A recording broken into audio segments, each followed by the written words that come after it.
lembar kerja ke-8, kalian harus memiliki kompetensi menggambar potongan dengan menerapkan aturan tanda pemotongan, simbol, notasi, dan juga dimensi. Kemudian kalian harus menyediakan atau menyiapkan alat dan bahan seperti biasa. Harus menggunakan 2 buah penggaris segitiga, kemudian pensil 2B, kemudian pensil B atau pensil H gitu ya. Kemudian penghapus. Seperti biasa kalian harus menyiapkan kertas A3 buat garis tepi masing-masing 10 mili, kecuali untuk sisi kiri yaitu 20 mili atau 2 cm. Dan seperti biasa kalian juga harus menggambar etiket gambar. Kemudian kalian harus menggambarkan ulang denah dan tampak bangunan yang sudah disediakan pada contoh lembar kerja yang terlampir dengan menggunakan skala 1:30. Nah, ini kalian harus hati-hati ya. Kalian menggambar ulang menggunakan skala ya, skala 1:30. Nah, untuk ketentuan gambar, pahami terlebih dahulu gambar detail yang terdapat pada lampiran 1 dan 2. Nanti Bapak perlihatkan lampirannya seperti apa. Kemudian kalian harus menggambarkan rencana potongan bangunan berdasarkan garis dan tanda arah potongan yang terdapat pada lampiran contoh lembar kerja rencana denah lengkap dengan simbol, notasi, dan juga dimensi. Kalian tadi dikatakan harus memahami terlebih dahulu dari gambar detail yang terdapat pada lampiran. Ya, nah ini ada gambar detail mulai dari ketinggian dinding, elevasi, dan juga simbol-simbol. Di sini tinggi dindingnya 3,2 sudah termasuk dengan ring bulb atau balok cincin. Ya, ini yang di atas. Kita lihat bagian bawah bangunannya. Nah, ini untuk menggambar tampak nanti kalian harus mengetahui ketinggiannya 320 ya, artinya 3,2 meter. Kemudian untuk ketebalan dak betonnya 12 cm. Sebetulnya kalau untuk hanya dak beton yang tidak dipakai untuk berjalan-jalan ataupun digunakan untuk tinggal, duduk ataupun berdiri dan lain sebagainya itu cukup 7 cm sebetulnya. Tapi tidak apa-apa, di sini Bapak menggunakan 12 cm. Kemudian di sini ada 20 cm itu apa? Ini untuk variasi saja gitu ya, supaya tidak datar saja begitu. Tapi ini sebagai variasi saja. Begitu. Nah, ini kalian ketika menggambar potongan harus seperti ini ya, lengkap dengan keterangan. Di sini atap dak beton 12 cm, kemudian di sini ada ring bulb atau balok cincin, lebarnya 15 cm dan dengan ketebalan 20 cm. Nah, ini dindingnya diberi simbol dinding, gitu ya, simbol dinding biasa. Kemudian di sini kalian harus menyertakan juga simbol dinding trasram.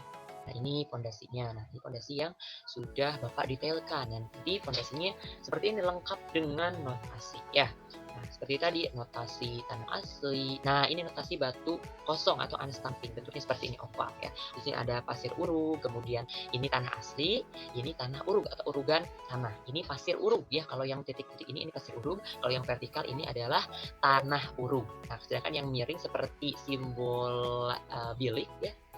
Simbol bilik ini merupakan tanah keras atau tanah asli. Dan ini yang berbentuk trapesium adalah notasi untuk fondasi batu kali. Dan ini yang di blok ini seperti ring bulb, namun yang kalau posisinya di bawah dinding namanya adalah slope. Kalau ring bulb itu posisinya di atas dinding.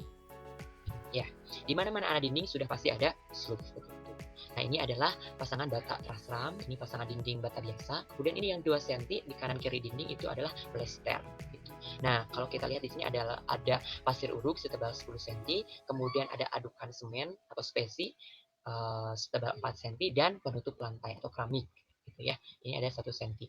Kalian bebas menggunakan penutup lantai apa saja, cuma di sini Bapak menggunakan penutup lantai keramik setebal 1 cm dengan dimensi 30 kali 30. Kalian menggambar 30 cm itu menggunakan skala dulu. Kalau 30 cm diskalakan dengan 30 berarti berapa cm? Itu menjadi 1 cm nanti kalau digambarnya. Ya.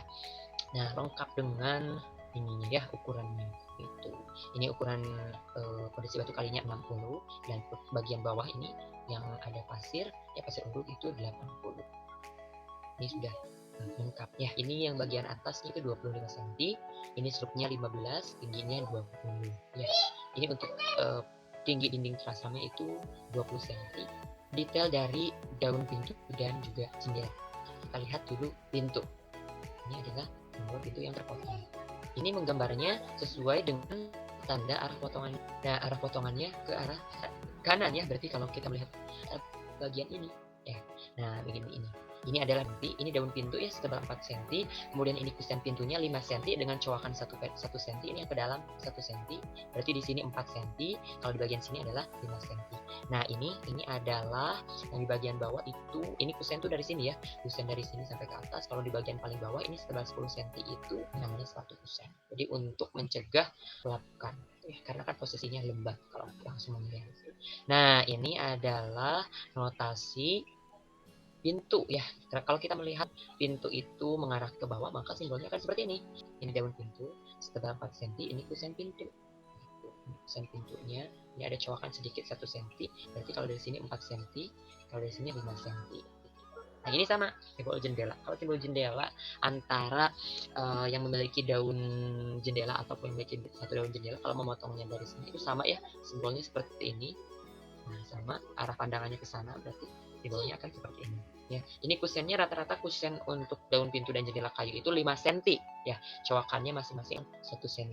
Nah ini bingkai jendelanya 10 cm. Di tengah-tengah bingkai jendela itu diletakkan kaca. Nah ini bingkai jendelanya tebalnya berapa? Tebalnya 2 cm. Nah ini sama bagian rotasi potongan bawah jendela.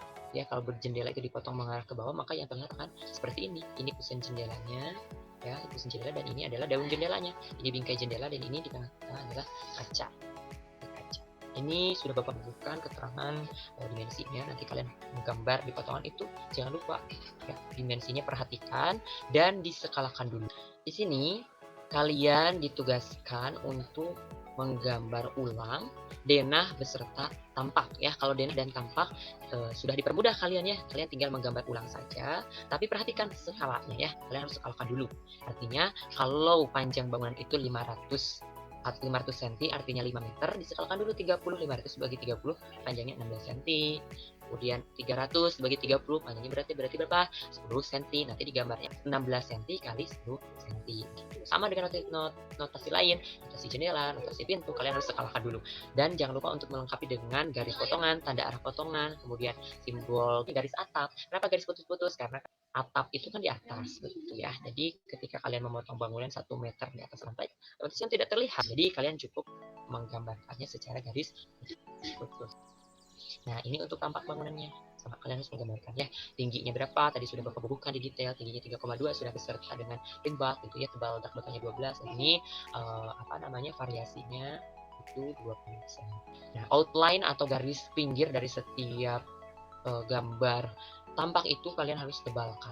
Nah ini kalian harus bisa berpikir bagaimana cara menggambar potongan AA, potongan BB sesuai dengan garis potongan beserta tanda arah potongannya. Ya tadi sudah Bapak sampaikan. Ya, sudah Bapak tunjukkan bagaimana bentuk dari gambar potongan AA, kemudian gambar bentuk potongan BB. Lengkap kalian harus membubuhkan notasi, simbol, dan juga keterangan. Oke, Bapak rasa cukup sekian untuk pemaparan atau penjelasan dari pematerian modul yang sudah Bapak bagikan kemarin. Mudah-mudahan ini dapat membantu kalian dan dapat menjadi ilmu yang bermanfaat dan dapat membantu kalian dalam mengerjakan tugas yang ke-8 ini, itu menggambar potongan. Bapak cukupkan sekian. Wabillahi taufiq wal hidayah. Wassalamualaikum warahmatullahi wabarakatuh.